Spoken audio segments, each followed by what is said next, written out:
And we're back with Restaurant Spotlight. Now we're in Bube's Brewery's esteemed Alois restaurant. So Sam, what goes on here?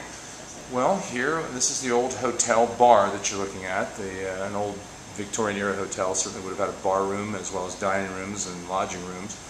And this part, one of the premier things we do here is a murder mystery dinner, which we do every Saturday and on select other days. We also do those for private groups.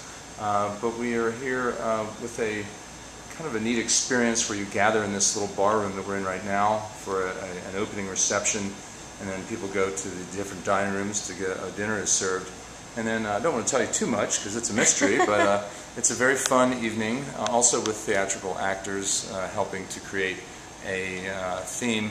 One of our themes is the opening night of this place in 1879, and Mr. and Mrs. Bube are your hosts. They greet you at the door, and you're seated and you feel like you're at opening night in 1879.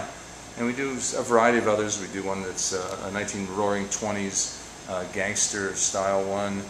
We do one that's an insane asylum.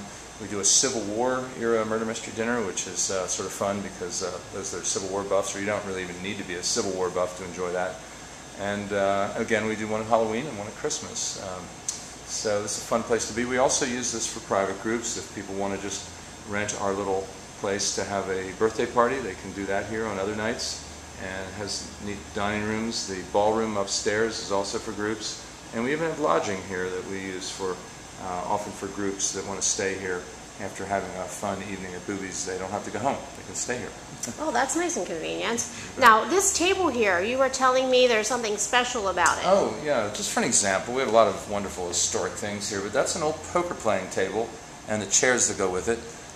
In the old days, you could play cards on top of that table, and if you can notice, there's a shelf underneath it. That's where you could put your drinks, your aces, your gun, whatever was necessary in those days.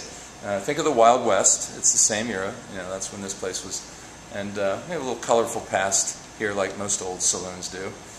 But that's what that table's for. That's very cool. Now, you mentioned about the ballroom. Could you give us a tour of that? Certainly. All right, great. We'll be right back.